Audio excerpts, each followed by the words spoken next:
ফ্যাসিবাদী সময়ের মতো শিক্ষা প্রতিষ্ঠানে এই ধরনের হামলা অত্যন্ত দুঃখজনক। আমরা ইতিমধ্যেই আইনশৃঙ্খলা বাহিনীর সাথে কথা বলছি যথাযথ ব্যবস্থা নেওয়ার জন্য, যে কারা এটার পেছনে জড়িত আছে তাদেরকে দ্রুত আইনিভাবে তাদের বিরুদ্ধে ব্যবস্থা নেওয়ার জন্য। এবং আমরা চাই যে আগামীর বাংলাদেশে কখনোই ফ্যাসিবাদের সময়ে যেই ইভিল প্র্যাকটিসগুলো ছিল, ক্যাম্পাসে ছাত্রদের উপর নিপীড়ন, নির্যাতন, গেস্ট রুম, গণরুমের মতো যেই বিষয়গুলো ছিল, ছাত্র রাজনীতির যেই নেতিবাচক দিকগুলো ছিল, সেগুলো আর কখনোই ফিরে না আসুক। এবং সেটা ফিরে না আসার জন্য সকল ছাত্র সংগঠন থেকে শুরু করে রাজনৈতিক সংগঠন সকলের প্রতি আমার আহ্বান থাকবে। দেখুন, এখনও দেখুন সঠিকভাবে তদন্ত হওয়ার পূর্ব পর্যন্ত এটা বলা উচিত হবে না যে আসলে কারা এটা ঘটিয়েছে।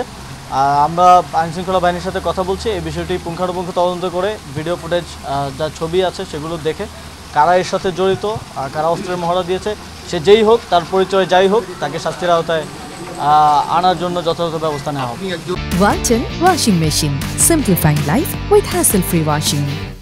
দেখুন, স্ট্যাটিস্টিক্যালি আইনশৃঙ্খলার যথেষ্ট উন্নতি হচ্ছে। আপনারা যদি স্ট্যাটিস্টিকটা দেখেন যে কী পরিমাণ ল অ্যান্ড অর্ডার সিচুয়েশন গত 6 মাস আগে ছিল আর এখন আছে, সেটার মধ্যে বিশদ পার্থক্য হয়েছে। ছিনতাই থেকে শুরু করে যত ধরনের প্যারামিটার আছে সবগুলোতে আইনশৃঙ্খলার পরিস্থিতি উন্নত হচ্ছে।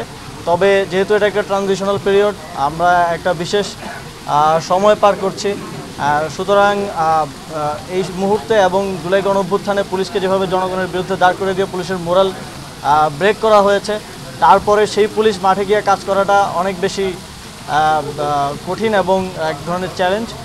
তারপরে আমরা চেষ্টা করছি নিয়োগ থেকে শুরু করে বিভিন্ন কাজের মাধ্যমে এবং নতুন করে ট্রেনিং দেওয়ার মাধ্যমে পুলিশকে জনবান্ধব করার এবং আইনশৃঙ্খলা পরিস্থিতি নিয়ন্ত্রণে আনা।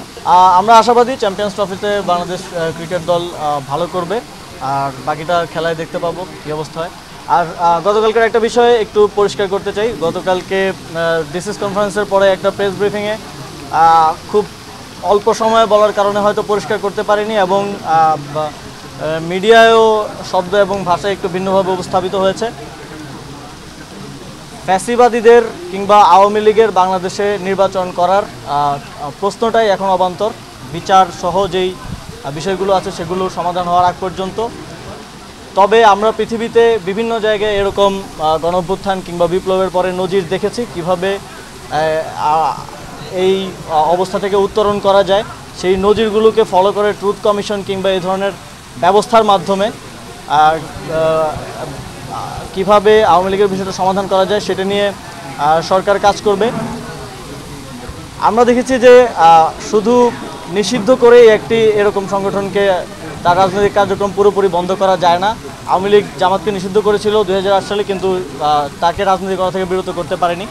আমরা শুধু নিষিদ্ধ না, আমরা মনে করি যে এই ধরনের একটি ফ্যাসিবাদী দল যারা নাজিদের মতো গণহত্যা চালিয়েছে তাদের বাংলাদেশ থেকে নির্মূল করা উচিত এবং সেটা করার জন্য শুধুমাত্র লিগ্যালি নিষিদ্ধ করা দিয়ে সমাধান নয়, অবশ্যই আইনি প্রক্রিয়ায়, বিচারিক প্রক্রিয়ায় আওয়ামী লীগকে নিষিদ্ধ করা উচিত এবং এর পাশাপাশি সামাজিকভাবেও তাকে সামাজিক এবং আদর্শিকভাবেও তাকে এলিমিনেট করার জন্য যে ধরনের উদ্যোগ নেওয়া প্রয়োজন সরকার সেগুলো নেবে।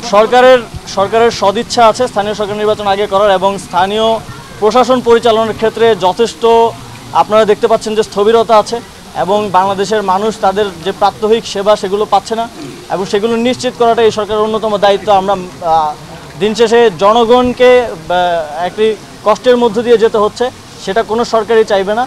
আর সেই কারণে আমি ব্যক্তিগতভাবে মনে করি স্থানীয় সরকার নির্বাচন হয়ে যাওয়া উচিত। তবে যেহেতু এটা একটি সর্বোচ্চ নীতি নির্ধারণী সিদ্ধান্ত, এই বিষয়ে আমরা সরকারের সর্বোচ্চ পর্যায়ে অর্থাৎ ক্যাবিনেট আলোচনার মাধ্যমে চূড়ান্ত সিদ্ধান্ত। আমরা বিশ্ববিদ্যালয়গুলোর সাথে নিয়মিত যোগাযোগ রাখছি এবং যেহেতু আপনারা জানেন যে আমাদের 4টি স্বায়ত্তশাসিত বিশ্ববিদ্যালয়, সরকার সরাসরি হস্তক্ষেপ করতে পারে না। তবে বিশ্ববিদ্যালয়ে যারা প্রশাসন আছেন তাদের প্রতি আহ্বান থাকবে দ্রুত ছাত্র সংসদ নির্বাচন আয়োজন করার জন্য।